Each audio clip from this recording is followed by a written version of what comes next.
देखिए भैया, घर में तो आप ग्रह शांति के लिए, घर में किसी भी प्रकार की अशांति हो तो सबसे पहले ध्यान दें कि आप जो छोटी छोटी गलती करते हैं उसे ध्यान रखें।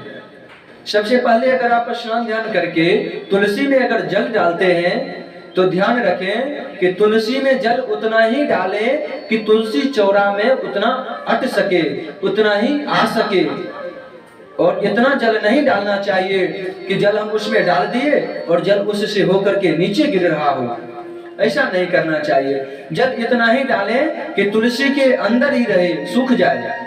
तुलसी के अंदर ही उतना जल, अगर हम 1 गिलास डाल रहे हैं तो 1 गिलास उसी में सूख जाए, उसके ऊपर से जल होकर के नीचे होकर के नहीं गिरे, नहीं तो पितृ अशांत हो जाते हैं। फिर पितृ जैसे ही अशांत होंगे तो आप कहेंगे महाराज जी घर में, हमारे घर में क्लेश होते हैं, आपस में झगड़ा होते रहते हैं, घर में लोगों में आपस में बीमारियां होती है।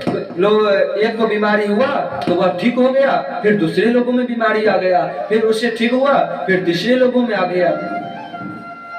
इस सब चीज का ध्यान रखें। और हाँ, ध्यान रखें कि हो सके तो आप अपने घर में ब्राह्मणों से, जो पंडित जी होंगे उनसे आप अच्छे आचार्य जी से आप घर में यह ध्यान रखें कि महीने 2 महीने पर एक महादेव पूजा करा लीजिए, एक सत्यनारायण व्रत की कथा करवा लीजिए, या हो सके अगर आप सक्षम हैं तो अच्छे से रुद्राभिषेक करवा लीजिए, या फिर हो सके तो महामृत्युंजय जप करवा लीजिए, या फिर अगर आपके कुंडली में अगर शनि का दोष हो तो फिर आप शनि की शांति के लिए आप फिर उसका जप करवा लीजिए।